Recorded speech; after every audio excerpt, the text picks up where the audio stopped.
नमस्कार दोस्तों, कैसे हैं आप। उम्मीद करता हूं कि आप सभी स्वस्थ होंगे और अपने परिवार का पूरा ध्यान रख रहे होंगे।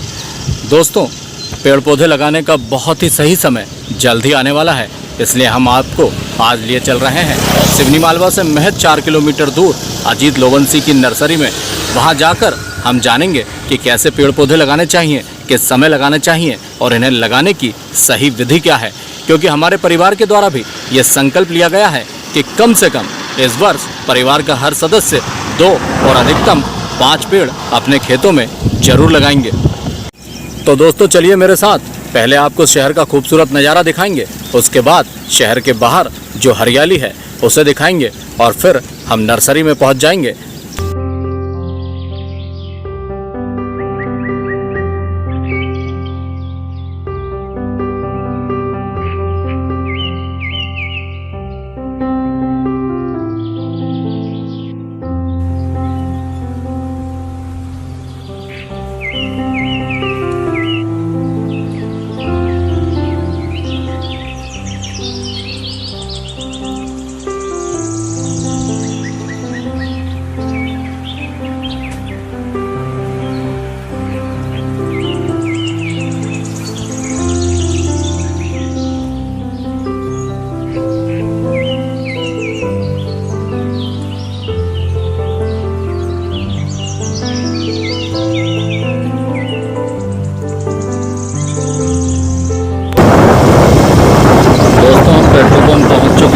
और काम धंधे सब बंद हैं, तो हम पेट्रोल केवल 100 रुपये का डलवाएंगे, 100 रुपये से ज़्यादा नहीं, और इसे भी कम से कम 3 दिन पुराने की कोशिश करेंगे।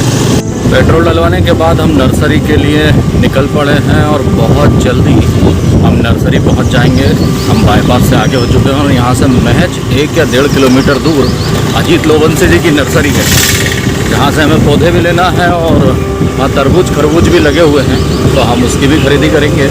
चलिए हमारे साथ और देखिए नर्सरी में कौन कौन से पौधे हैं और किस समय पौधे लगाने का सही समय होता है।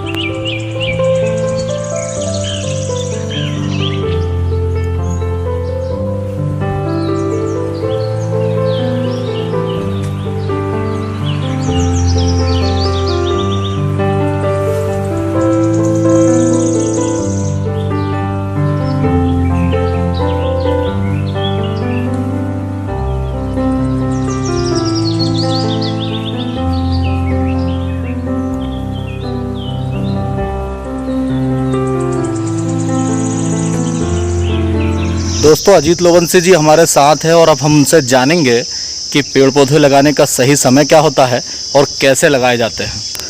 लगाने की एक प्रक्रिया होती है, उस प्रक्रिया से गुजरना पड़ता है।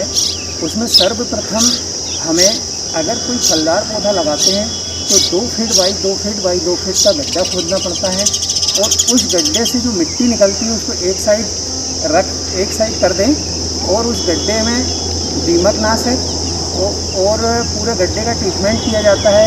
उसको थोड़ा सा आगे से जलाना पड़ता है। इसके बाद में जो मिट्टी निकलती है उसके 2 भाग कर लिए जाते हैं, और उस 2 भाग में एक भाग में गोबर की सड़ी हुई 2-3 साल पुरानी खाद मिला के और दीमकनाशक मिलाकर पूरे उस गड्ढे को फिर वापस भर दिया जाता है। लगभग 3-4 दिन खुला छोड़ना पड़ता है। 3-4 दिन खुला छोड़ने के बाद में उस गड्ढे को भर दिया जाता है, और एक सेंटर में बीचों बीच एक लकड़ी लगा दी जाती है। इसके पश्चात जब हमें वृक्षारोपण करना होता है, वैसे तो सबसे उचित समय बारिश का होता है। बारिश में भी प्रथम जुलाई में जो पौधारोपण होता है वो सर्वमान्य है। तो उसके लिए हमें बढ़िया अच्छी क्वालिटी का पौधा लेना चाहिए, और लेने के बाद में फिर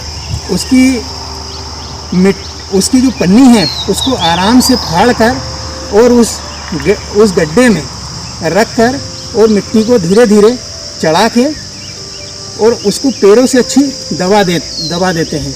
इसके पश्चात एक बगल से एक लकड़ी गाड़ देते हैं और सुतली से उस पौधे को बांध दिया जाता है। ये पौधे लगाने की एक प्रक्रिया है, और इस प्रक्रिया से यदि हम पौधा लगाते हैं तो पौधा किसी प्रकार से डैमेज नहीं होता है।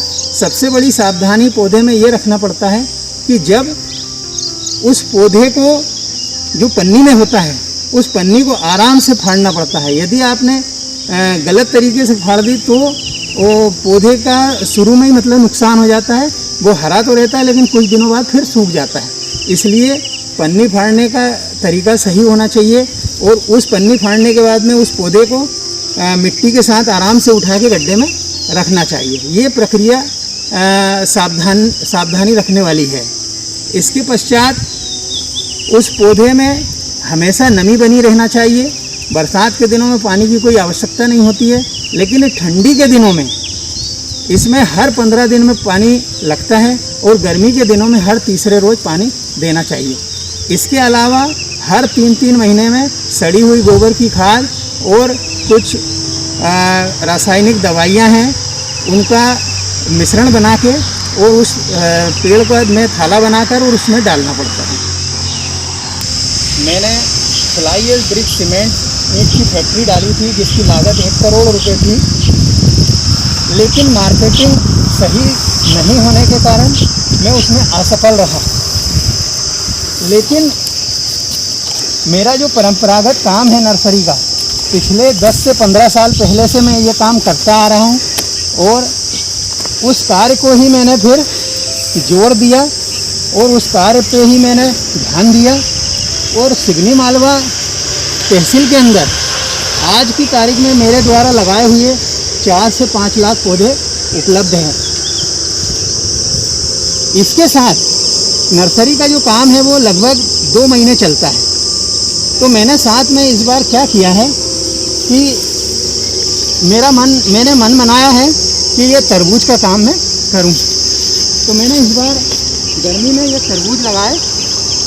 ये आधी एकड़ पौन एकड़ ज़मीन है जिसमें लगभग 70 से 80 कुंटल तरबूज पैदा हुआ है। अभी आपके सामने निकल भी रहा है। लगभग हमने इसमें 30 से 40 कुंटल तरबूज हमारे यहीं सड़क के सामने दुकान लगा के बेची और मुझे अच्छा प्रॉफिट हुआ है। ये काम करना भी बहुत मेरे को उचित लगा। तो मेरा ये टारगेट है कि इसमें 70 से 80 कुंटल तरबूज पैदा होगा। तरबूज के साथ साथ मैंने खरबूजे भी लगाए हैं और खरबूजे लगभग ये लगे हैं, लगभग ये भी 5 से 10 कुंटल होने की संभावना है। इसमें से हमने 3-4 कुंटल खरबूजे बेच दिए हैं, बाकी अभी लगे हैं।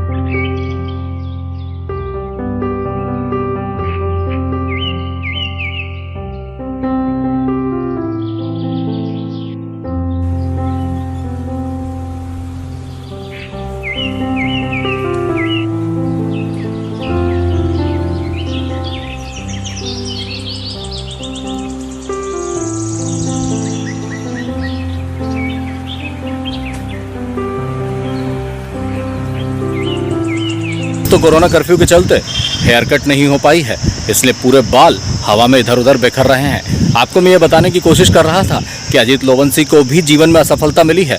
आप मेरे पीछे देख सकते हैं, इस यूनिट में उन्होंने ईंटा बनाने का काम किया था जो सीमेंटेड ईंटा होती थी, लेकिन उन्हें उस काम में सफलता नहीं मिली। लेकिन वो हार नहीं माने और उन्होंने लगातार नर्सरी पर ध्यान दिया और अब नर्सरी के साथ साथ सब्जी और फल लगाने की भी तैयारी शुरू कर दी है, जिससे उनको आय भी होने लगी है।